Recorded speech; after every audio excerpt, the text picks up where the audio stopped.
여러분 신앙 속에 분명한 정체성을 갖고 사는 여러분이 되어주시기 바랍니다.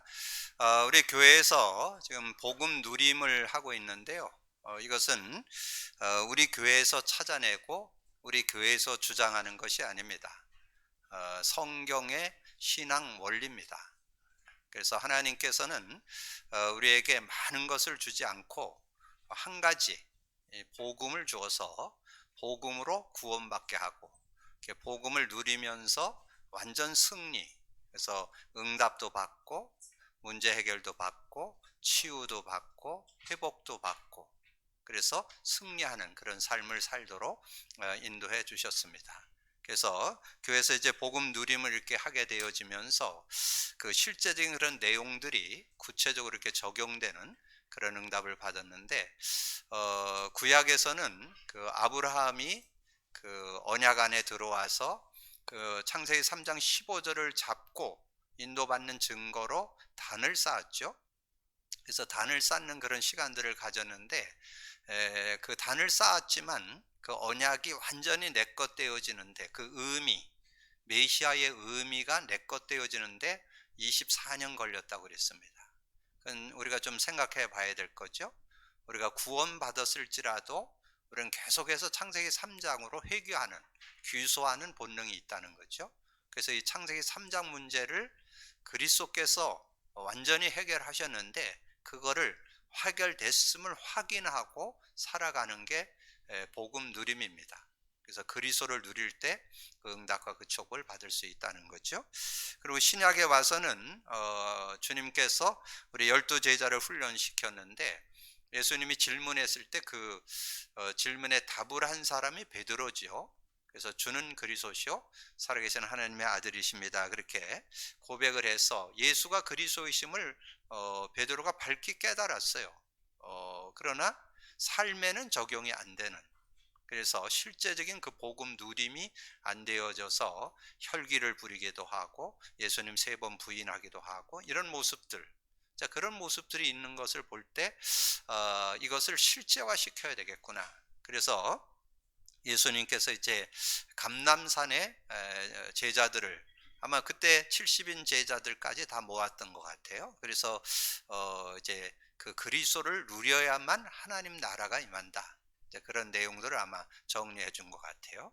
그래서 제가 늘 말씀드리지만 저는 우리 대학 청년 기관을 제가 매주 예배로 인도를 지금 뭐 거의 수년간 인도 받았잖아요. 그렇게 인도 받으면서 적용을 해 보니까 어떻게 보면 제일 빠른 나이잖아요, 연령이잖아요. 그런데 한 30회, 50회 하니까 한 삶의 적용이 좀 되고, 그 다음에 100회 정도 해야 그 내면에 가지고 있는 핸디캡들이 있어요. 열등감도 있고 자존감 낮은 것도 있고 비교의식도 있고 또 가지고 있는 상처도 있고, 이런 것들은 2, 30번 해갖고는 치유가 안 되더라고요. 100회 정도는 해야 완전히 내를 내려놓고 예수 그리스도가 주인 될 때 그게 가능하다는 거. 그리고 조금 더 특별한 어떤 그런 어려움이나 아픔이나 이런 분들이 있을 수 있어요. 그런 분들은 한 300회 정도에서 완전히 나는 없어지고 예수만 남았더라, 이 그리스도만 완전 고백돼야 치유되더라. 그래서 예수님은 40일을 훈련시켰는데 저는 우리 대학 청년들하고 해보니까 40일 갖고 안 돼요. 최소한 한 달 이상. 그래서 어느 정도 적용되는 거는 3개월은 해야 되더라고요. 근데 여러분, 제가 이런 말씀 드리는 거가 뭐 여러분들을 어렵게 하려고 하는 거 아니에요. 신앙생활이 되어지도록 여러분의 자신을 못 넘어섭니다. 인간관계 못 넘어섭니다. 세상 속에 승리 못합니다. 뭘로? 복음의 능력으로. 그래서 그것을 실제로 경험한 베드로가 정말 그 그리스도의 능력, 복음의 능력, 성령의 역사를 실제로 체험하게 됐죠. 그렇게 되면서 어느 정도 증거를 받아야 되느냐? 여러분, 현장에서 간증할 정도로 돼야 돼요. 여러분, 누구를 만나든지 예수가 그리스도 되심을 간증할 수 있는 그런 모습. 그래서 베드로가 성전 미문에 앉은 안진뱅이를 늘 보았잖아요. 왜냐면 늘 예배하러 들어갔으니까 늘 보고 그렇게 지나고 그랬는데 전에는 아마 베드로가 동전도 던져주고 아마 그랬을 거예요. 근데 그 실제적인 그런 은혜를 누리는 그런 모습이 되기 위해서는 이 복음이 내 것이 돼야 되잖아요. 그리스도가 내 것이. 그래서 이 40일 동안 훈련받고 정말 기도했더니 성령이 역사하는 것을 맛보고 난 다음에 이제 정말 그리스도가 확인되게 됐죠. 그래서 이 안진뱅이에 얘기하는 거예요. 응가금은 내게 없다. 나사렛 예수 그리스도 이름으로 일어나 걸으라. 그랬더니 안진뱅이가 덜커덕 일어나는 거예요. 근데 일어나는 거로 끝나지 않고 그때 당시는 장애인들은 성전에 못 들어가게 했어요. 율법 법으로 정해놨어요. 그러니까 얼마나 이 사람이 한이 됐겠어요. 그러니까 집으로 뛰어가지 않고 성전으로 뛰어가서 하나님을 찬양하는 그런 모습이 그 사도행전 3장에 나오죠. 자, 그런 모습들을 이렇게 보고, 그리고 이제 그 안진뱅이를 고치는 게 얼마나 아름답고 귀한 일입니까? 그런데 그걸 가지고 이 종교인들은 또 들고 일어나 가지고 이 사도 그 베드로를 종교 법정에 세웠죠. 그게 사도행전 4장이요. 그래서 왜 안진뱅이 고쳤냐? 그거 가지고 이제 종교 재판을 해가지고 감옥에 가두든지 죽이든지 지금 결정을 해야 되는 그런 현장에 서게 됐죠. 근데 전에 같으면 계집아이 앞에서도 예수님 3번 부인했잖아요. 근데 베드로가 당당합니다. 다른 사람으로 구원할 수 없나니 천하 사람 중에 구원 얻을 만한 다른 이름을 준 적이 없다. 그렇게 당당하게 얘기할 수 있는데 그 내용의 답이 앞에 나와요. 8절에 보면 베드로가 성령이 충만하여. 그러니까 베드로가 성령 충만하니까 뭐 그런 어떤 뭐 감옥 간다, 뭐 죽임을 당한다, 뭐 이런 거에 전혀 영향을 안 받는. 그래서 그 현장 문제 사건에서 의연하게 그걸 대처하는 그런 사람이 됐던 것을 우리에게 말씀해 주고 있습니다. 제가 금요일 저녁에 우리 심야 기도 모임 분들에게는 말씀을 좀 나누는데요. 저는 이 복음 누림을 성경에서 확인해 봐요. 여러분 구약 성경, 신약 성경 보면 제가 확인되는 것은 누가 승리했냐? 복음 누린 사람이 승리했다라고 증거하고 있다는 거예요. 근데 여러분 복음 누리지 않으면 그렇게 안 보입니다. 복음을 누려봐야만 그게 보여요. 그래서 제가 베드로가 그 복음을 누리고 그리스도를 증거하고 성령 충만함을 입었던 것을 이렇게 보게 됐는데, 이제 평신도 중에 그런 축복을 누린 한 사람이 있더라고요. 그게 사도행전 8장이에요. 이 사도행전 8장에 보면 이 초대 집사님이었던 빌립 집사가 사마리아 지역에 가서 말씀을 전하는 그런 장면이 나와요. 그때 당시에 사도들도 안 가는 그 사마리아 지역을 빌립 집사님이 가서 말씀을 증거하는데 뭘 증거했느냐? 거기에 그렇게 얘기해요. 그리스도를 증거했다. 예, 그리스도를 증거하니까 그 그리스도를 거기에 모여 있는 사람들이 일심으로 마음을 다해서 그 말씀을 받는 거예요. 그러니까 귀신들이 쫓겨나가고 중풍병과 안진뱅이가 나왔더라. 못 걷던 사람이 걷게 되었더라. 이렇게 나와 있죠. 그러니까 이 빌립 집사님이 그리스도에 대해서 답을 냈다는 거죠. 자기 삶의 응답일 뿐만 아니라 누구든지 그리스도 붙잡으면 승리한다는. 그래서 그리스도를 증거했더니 이 사마리아 지역에 하나님의 능력이 나타나는, 귀신들이 쫓겨나고 이 안증뱅이와 중풍병이 낫게 되는 그런 모습이 있었잖아요. 그리고 여러분 26절에서 8장 26절에서 40절까지 보면 이 빌립 집사님이 에디오피아 내시에게 복음을 전하는 그런 장면이 나와요. 근데 이 빌립 집사님이 계획해서 그 사람에게 간 게 아닙니다. 29절에 보면 성령이 이끌어 갔어. 그래서 그 에디오피아 내시를 만나서 복음을 전하게 되고, 그 복음을 전했는데 그 사람이 정말 내가 세례받고 싶다. 그래서 물에 들어가서 세례를 주고, 물에서 올라오는데 39절에 물에서 올라오는 이 빌립을 성령이 이끌어 가신지라. 성령이 이끌어 가시는. 그래서 성령과 함께 동행하는. 그래서 복음 누림 속에 뭐가 들어있어요? 그리스도 누림, 성령의 역사 누림. 여러분 이게 되어야, 여러분 복음 누림 속에서 살아야 진정한 삶이 되어질 수 있다는 거, 진정한 신앙생활 될 수 있다는 거. 그러면서 여러분 들고 있는 성경이 성경 되어집니다. 말씀이 말씀 되어져요. 많은 이들이 성경 들고 많이 읽고 뭐 공부도 하고 암송도 하는데, 저는 예전에 이 성경 많이 읽고 암송하고 공부했어요. 능력이 안 돼요. 뭐 나쁠 건 없어요. 세상에서 우리가 뭐 은혜 받은 거, 뭐 힘되는 거 뭐 이렇게 잡기도 하는데, 그런 식으로가 아니라 실제 이 말씀이 살아 역동하는 살아있는 말씀, 능력의 말씀이 되려면 복음 누림이 돼야 된다는 거, 여러분 꼭 기억을 하시고, 그럼 복음 누림은 하나님께서 주신 신앙 참 원리, 신앙의 원리, 참 신앙 생활의 근본이라는 거 여러분 꼭 기억을 하셔서 응답받는 여러분 되어 주시고요. 이번 한 달 동안 우리가 학교에서의 말씀을 통해서 이제 교회에 대해서 좀 이렇게 좀 나누려고 하는데, 오늘 제목이 나무를 가져다가 성전을 건축하라. 나무를 가져다가 성전을 건축하라. 문자 그대로는 산에 가서 나무 배 갖고 와서 성전 건축하라, 그런 뜻이잖아요.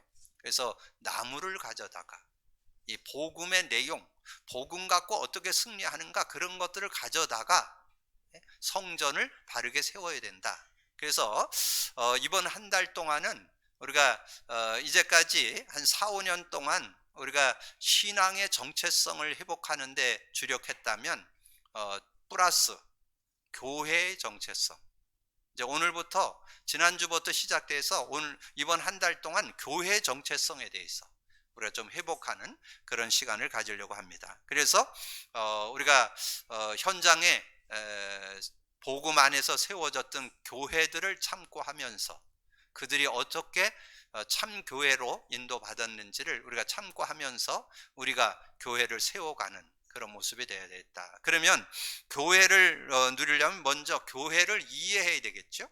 교회 이해가 있어야 되는데, 교회는 무형교회와 유형교회가 있습니다.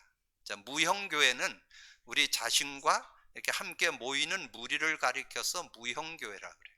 그래서 고린도전서 3장 16절에 보면 저와 여러분이 교회라고 말씀했잖아요. 우리가 너희가 하나님의 성전인 것과 하나님의 성령이 너희 안에 계시는 줄 알지 못하느냐. 우리 개인을 교회라 그렇게 말씀해 줬고, 예배소서 1장 22절 23절에 보면 그렇게 말씀했어요. 또 만물을 그의 발 아래 복종하게 하시고 그를 만물 위에 교회의 머리로 삼으셨느니라. 교회는 그의 몸이니 만물 안에서 만물을 충만케 하시는 이의 충만이라. 교회의 머리, 그러니까 예수님이 교회의 머리라는 거. 우리는 그 지체들, 그래서 교회의 머리이시고 몸이시기 때문에 우리는 지체들로 함께 인도를 받는 것이다. 이렇게 그럼 정리를 해두시면 무형교회의 모습을 여러분 이해할 수 있겠고, 두 번째는 유형교회. 유형교회는 이제 이렇게 무리를 가리켜서 무형교회라고 하는데, 유형교회는 이제 지역에서 또 가정에서 지역에서 이렇게 함께 모여서 예배하는 장소, 그래서 지교회, 지역교회를 유형교회라. 그래서 초대교회도 그랬지만 지금 많은 어려움 있는 중국이나 지금 모슬렘권이나 이런 데서는 모이는 것을 못하게 합니다. 그래서 가정교회를 중심으로 이렇게 예배가 되고 모임이 되고 교회를 운영해 나가는 그런 모습인데, 성경에도 골로새서 4장 15절이나 고린도전서 16장 19절 브루스갈라와 그 집에 있는 교회, 그래서 가정에서 교회를 이렇게 운영해 나갔던 그런 모습을 보게 되고, 특별히 갈라디아서 1장 2절 3절에 보니까 함께 있는 모든 형제와 더불어 갈라디아 여러 교회들에게 우리 하나님 아버지와 주 예수 그리스도로부터 은혜와 평강이 있기를 원하노라. 그래서 이 갈라디아 교회, 그 지역에 있는 교회를 이 유형교회라. 그래서 교회를 여러분 이해하는데 무형교회, 유형교회가 있다. 그러면 그 교회 속에 어떤 축복을 가지고 어떤 은혜를 갖고 인도를 받아야 되는가 하는 것을 오늘 예배소서를 통해서, 이 예배소서의 교회를 우리가 좀 참고하면서 교회의 정체성을 찾아보자는 거죠.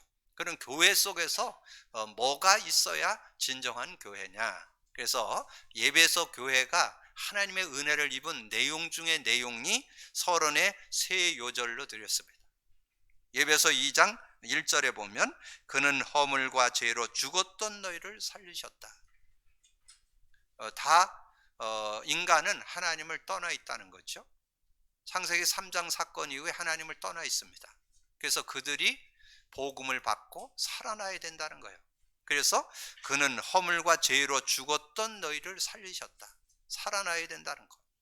살아난다는 말은 영이 산다는 의미가 있습니다. 그래서 우리가 늘 고백했던 하나님 만나는 유일한 길은 예수 그리스도밖에 없어요. 요한복음 14장 6절.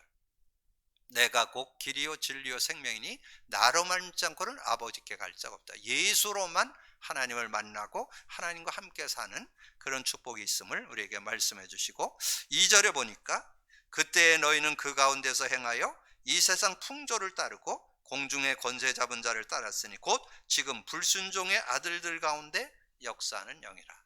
신분 자체가 마귀 자녀입니다. 요한복음 8장 44절 너희는 너희 아비 마귀에게서 났다. 그 마귀에서 난 사람들은 어떻게 살아가고 있느냐? 오늘 이 에베소 2장 2절에서는 실제 세상 속의 문화와 풍속 속에 매여서 살아가는, 종살이하는 그런 인생이라는 거죠. 근데 왜 예수님이 오셨어요?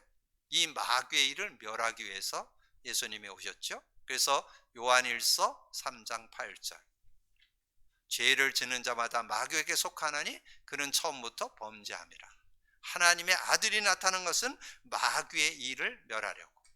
마귀의 일, 이 세상 풍속을 통해서 우리를 완전히 종으로 삼는 것, 이 세상 문화를 통해서 여러분을 완전히 종으로 삼는 것, 여러분 모든 생각하는 것, 세상의 모든 일들을 통해서 여러분을 얽어매는 이 마귀의 일을 멸하기 위해서 예수님이 오셨다는 거죠. 그래서 여러분이 그냥 내용만 암송했잖아요. 하나님 만나는 길이 되십니다.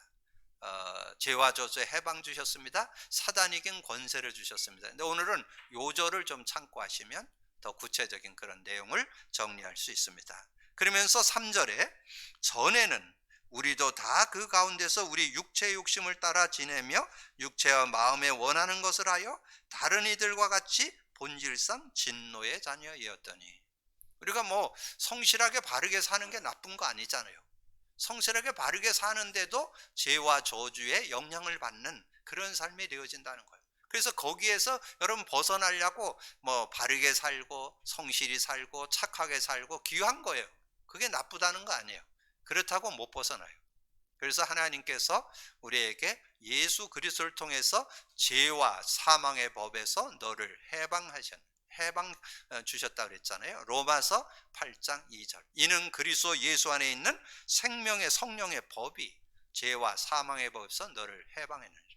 여러분이 이 복음을 알고 있으면 그게 말씀에 적용된다는 거예요. 그때 그게 능력이 되는 거예요.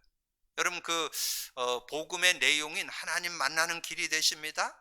죄와 저주에서 해방 주셨습니다. 사단 이긴 권세를 주셨습니다. 오늘은 뭘로 적용이 돼요? 그 성구로 그대로 적용이 되는 거예요. 에베소 2장 1절이 요한복음 14장 6절, 에베소 2장 2절이 요한일서 3장 8절. 그 순서 바뀌었다고 해서 바뀐 게 아니에요. 그 내용이 그 내용이죠. 에베소 2장 3절이 로마서 8장 2절. 이렇게 적용할 때, 그래서 특별히 제가 에베소서를 선택한 것은 정말 어떤 상태에서 구원받았고 어떻게 구원받은 사람들이 하나님 전에서 인도받아야 될 것인가, 교회 속에서 인도받아야 될 것이냐.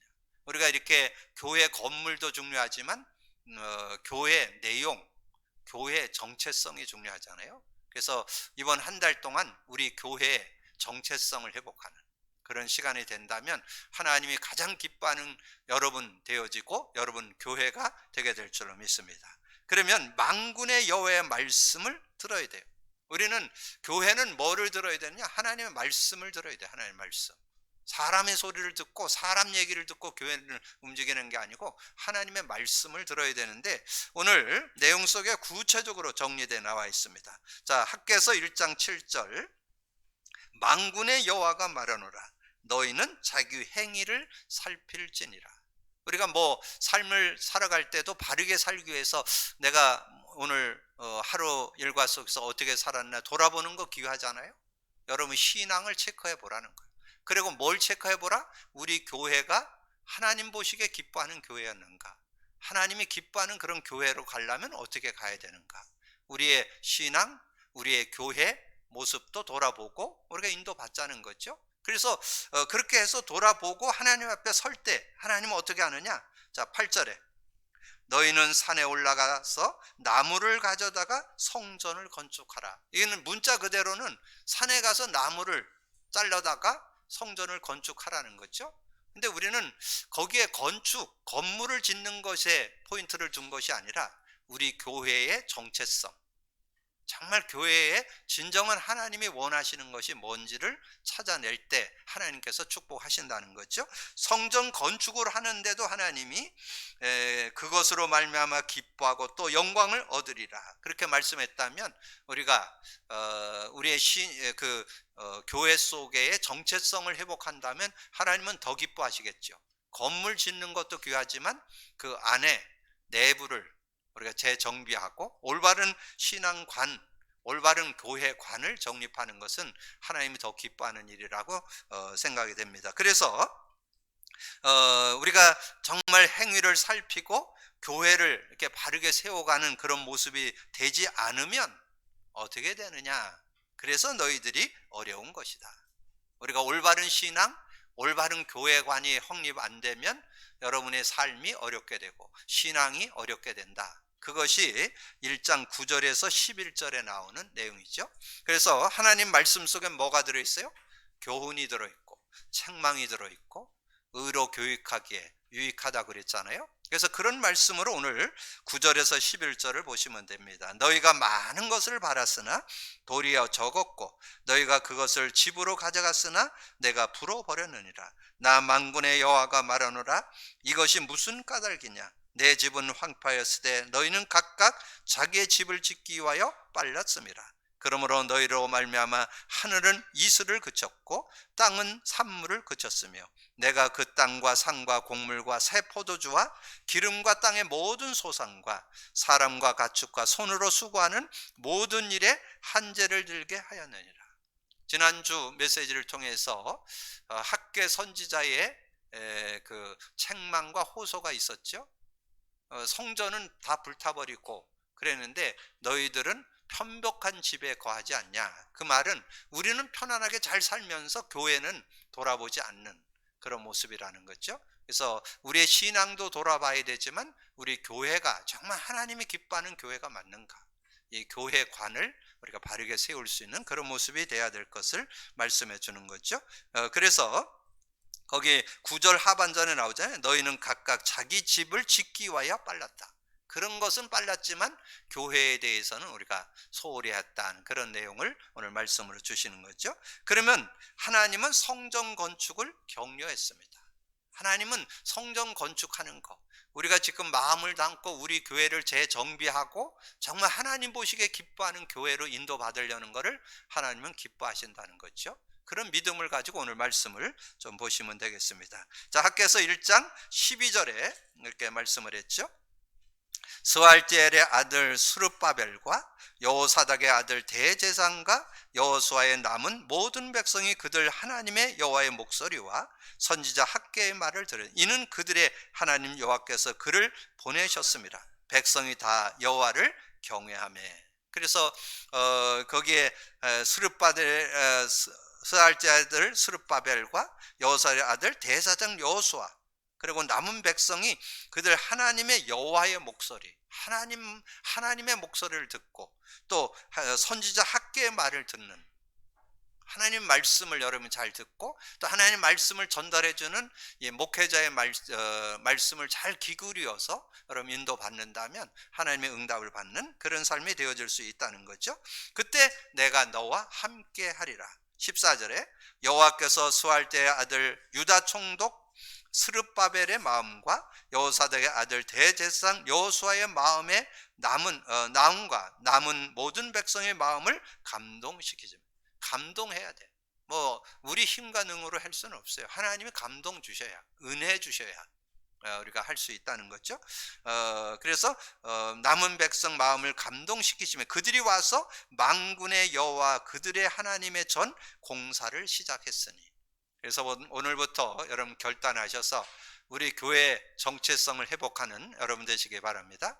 여러분의 신앙의 정체성도 회복해야 되지만 하나님의 응답을 받고 하나님의 은혜를 입고 하나님의 역사를 누리려면 하나님 보시기에 합당한 교회로 우리가 교회가 인도받아야 돼요. 하나님이 축복하실 수밖에 없고 하나님이 역사하실 수밖에 없는 그런 교회가 될 때 하나님께서 함께 하시는 그런 응답이 있다는 거죠. 그래서 실제적인 그런 은혜를 우리가 누리는데 13절을 넘어갔죠. 13절 그때 여호와의 사자 학개가 여호와의 위임을 받아 백성에게 말하여 이르되 여호와가 말하노니 내가 너희와 함께 하노라 하니라. 하나님이 함께 하신다. 함께 하셔서 그것을 이끌어 가시는 그런 축복이 있다는 거죠. 그러면 하나님이 함께 하려면 하나님이 하시는 일이 복음 가지고 복음을 누리는 것을 하나님은 인도하고 있습니다. 그래서 그런 중심을 가지고 갈 때 하나님께서 여러분을 인도해 주시는 그런 응답이 있는 거죠. 그래서 하나님께서 함께 하시는 그런 은혜가 있고 좀 전에 읽었던 대로 이제 그들이 그 하나님의 말씀, 하나님께서 그들의 마음을 감동시키니까 결단해서 인도받는 그런 모습이 될 때 그때는 다리오 왕 제2년 여섯째 달 24일이었더라. 그러니까 실제적인 그런 시간표를 얘기하면서 하나님께서 은혜를 주시잖아요. 그래서 저는 하나님께서 우리가 지금 메시지를 쭉 연결해서 인도받는 가운데 학교서에 오면서 우리 교회의 정체성을 한번 재정비하는 그런 시간표를 하나님 주시는구나. 그래서 이제까지는 우리가 4, 5년 동안 우리의 신앙을 좀 점검하고 신앙을 바로 세우는 데 주력했다면 이제는 하나님께서 이 세상에 세운 교회, 지난번에 말씀드렸죠. 광야길을 걸어가는데 성막을 짓게 하고 이 다윗과 솔로몬을 통해서 성전을 짓게 하고 그래서 이 교회를 중심으로 하나님이 일하시는데 이 교회가 어떤 교회가 돼야 될 것인가 하는 것을 이 학개서를 통해서 저와 여러분에게 말씀해 주시는데 오늘 여러분이 3번만 잘 기억을 하시면 됩니다.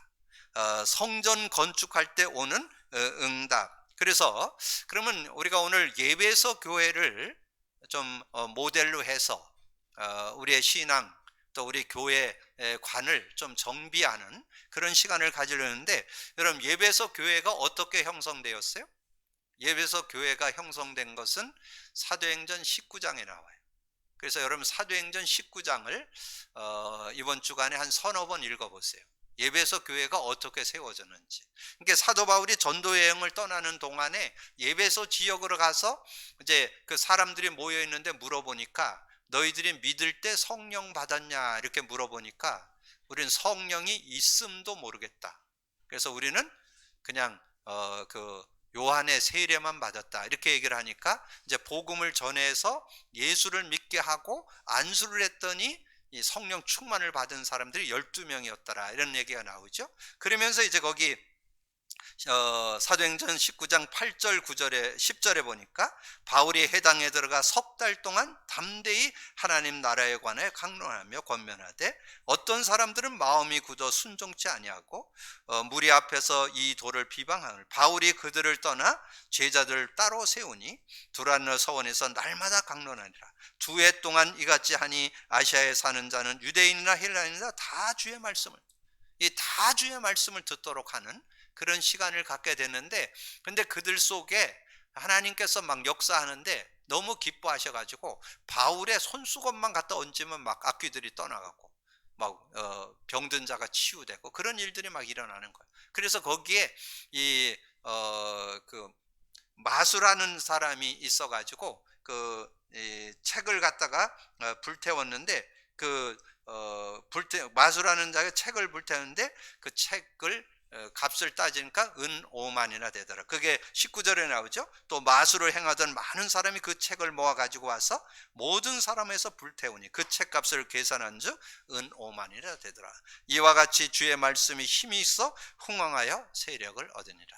자, 이런 배경 속에서 이 예배소 교회가 세워져서 인도를 받게 됐다는 거죠. 그래서 어떻게 구원받게 됐냐 그런 건 서론에서 제가 말씀드렸고, 그러면 예배소 교회가 어떤 중심으로 삶을 살게 됐느냐, 그 내용을 여러분이 새 성구를 통해서 정리해 드렸습니다.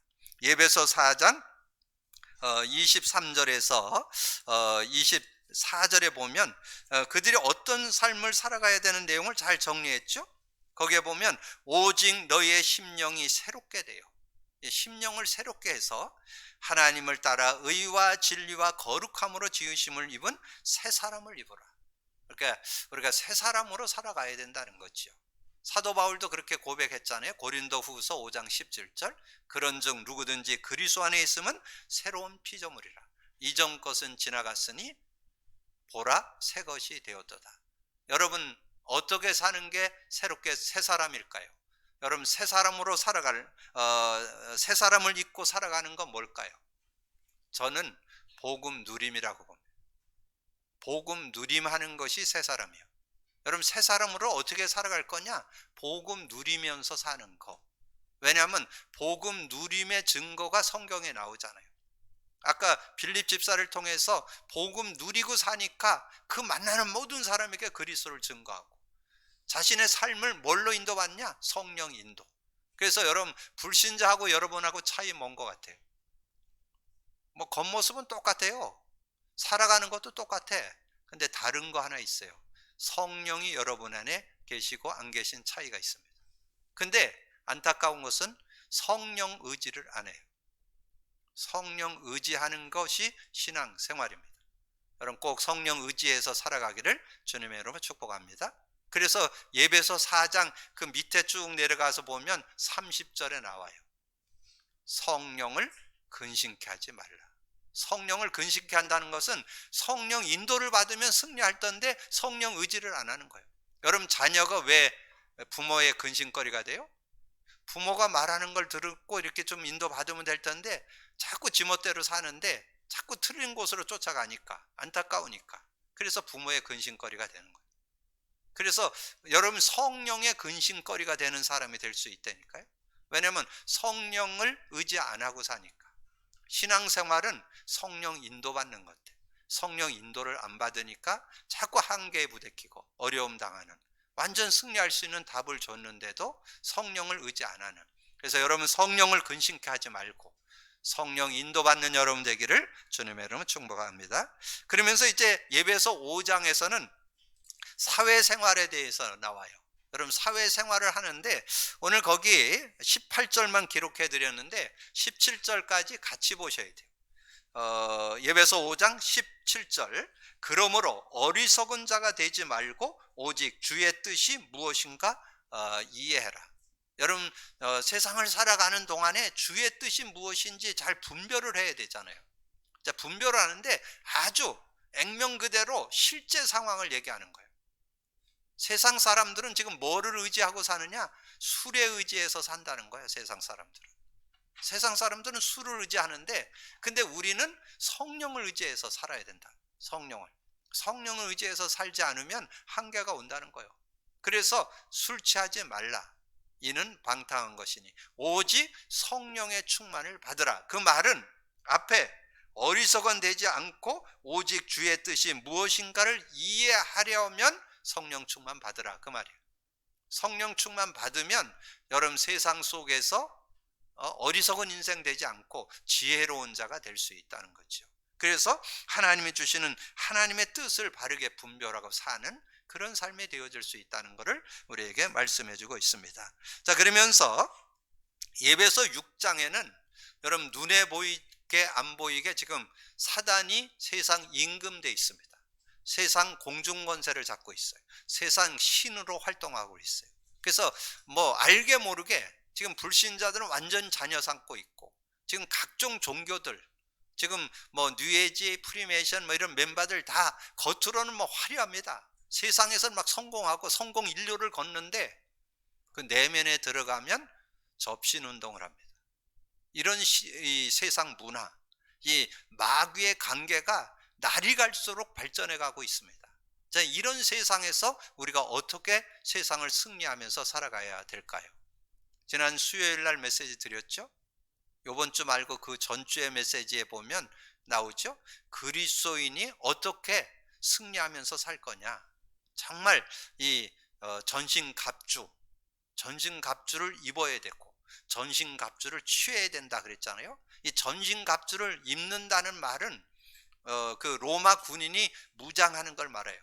투구를 쓰고 의의 흉배를 붙이고 진리의 허리띠를 차고 신발을 신고 그리고 방패와 칼을 드는 그걸 로마 군병의 그 무장이라고 그래요. 그래서 그걸 가리켜서 전신갑주를 입었다 그래요. 입었다. 근데 입은 거 갖고 안 돼요. 의미를 알아야 돼요. 구원의 투구인데 구원의 의미가 뭔지. 의의 흉배를 붙였는데 내가 하나님의 자녀로서 소속이 하나님의 자녀가 되어 있는데 그 하나님의 은혜 속에서 어떻게 사는지, 진리의 허리띠, 정말 말씀을 근거한 분명한 답을 갖고 있어야 되고, 신발을 신었는데 복음의 신발, 방패를 들었는데 믿음의 방패, 그리고 검을 들었는데 성령의 검, 하나님의 말씀. 그래서 그걸 압축해서 한 요절로 드린다면 예배서 6장 17절 구원의 투구와 성령의 검 하나님의 말씀을 가지라. 하나님의 말씀을 가져야 돼요. 그래서 하나님의 말씀을 갖는데 복음 누림 없이 잡으면 말씀이 지식에 불과해요. 고등 지식. 하나님 말씀이 지식으로 머물르면 안 되겠죠. 능력이 되려면 복음 누림이 전제돼야 돼요. 그때 그게 그대로 능력이 되는, 하나님의 말씀이 능력이 되는 그런 축복. 그래서 여러분이 우리 교회에서 지금 강단 3원을 적용하고 있는데요. 이 강단 3원을 중에 강단 레마 잡기라고 세 번째 나오잖아요. 그 레마 잡는 게 뭐냐면 여러분이 은혜, 말씀을 듣다 보면 은혜되는 거, 깨달아지는 거, 힘되는 거, 한 단어, 한 문장, 한 성구, 한 내용을 잡는 걸 말해요. 그렇게 잡을 때 그 말씀이 성취로, 기도응답으로, 구원 역사로, 능력으로 나타난다는 거예요. 그거를 누리는 삶이 될 때 내 한계, 내 수준, 내 연약을 넘어서는 그런 축복이 있다는 거죠. 그래서 말씀을 잡고 18절은 기록 안 해드렸는데 그걸 가지고 기도하셔야 돼요. 그러면 그 말씀이 살아 역동하는 그런 축복이 있어요. 그래서 여러분이 복음을 누리면서 여러분 듣고 나는 말씀에서 한 단어, 한 문장, 한 성구를 잡고 그걸 가지고 항상 성령 안에서 기도하는, 항상 성령 안에서 기도하고 있으면 그 말씀이 능력이 되어서 여러분을 살리는, 여러분을 승리케 하는 그런 축복이 들어있다는 거죠. 그래서 그게 18절이야. 모든 기도와 간구로 하되 항상 성령 안에서 기도하고 이를 위하여 깨어 구하기를 항상 힘쓰며 여러 성도를 위하여 구하라. 그래서 여러분 오늘 성전 건축할 때 우리가 정말 우리 교회를 재정비하고 정말 하나님이 기뻐하는 교회 정체성을 회복해 가는 그런 모습이 될 때 우리 세요절을 예배소 교회를 중심해서 세요절 드렸어요. 예배소 4장 23절 24절을 잡고 30절을 기억해라. 성령을 근심케 하지 말라. 두 번째 요절은 예배소 5장 10절 18절을 드렸는데 중요한 거는 17절이에요. 17절을 여러분 잘 잡고 18절을 누릴 수 있어야 돼요. 그리고 예배소 6장 17절만 드렸는데 18절 항상 기도하는 게 중요합니다. 그래야 그 말씀이 능력이 되어서 여러분 삶에 실제 적용이 되고 응답이 되는 그런 축복을 얻게 된다는 거. 오늘 나무를 가져다가 성전을 건축하라 그랬는데 우리는 예배소 교회를 모델로 보면서 우리의 자신을 돌아보고 우리 교회의 정체성을 우리가 찾는다면 하나님께서 중요한 응답을 우리 교회를 통해서 하시게 될 줄로 믿습니다. 그 믿음을 가지고 누리는 여러분 되기를 주님의 이름으로 축복합니다. 주님 감사합니다. 오늘도 귀한 시간에 또 귀한 말씀을 나눌 수 있도록 은혜 주신 거 감사합니다. 특별히 학개서를 통해서 하나님께서 정말 아버지님의 다 불타버린 성전을 재건하는, 건축하는 그런 메시지를 주시면서 우리의 교회를 다시 한번 재정비하고 하나님 보시기에 올바른 정체성을 회복하는 그런 시간표를 주신 거 감사합니다. 믿음 갖고 인도받으면서 정말 하나님의 기뻐하는 교회로, 하나님께서 마음껏 쓰실 수 있는 교회로, 하나님의 역사를 이루는 교회로 인도받을 수 있도록 축복해 주옵소서. 감사거리 주님 예수 그리스도 이름으로 기도하옵나이다. 아멘.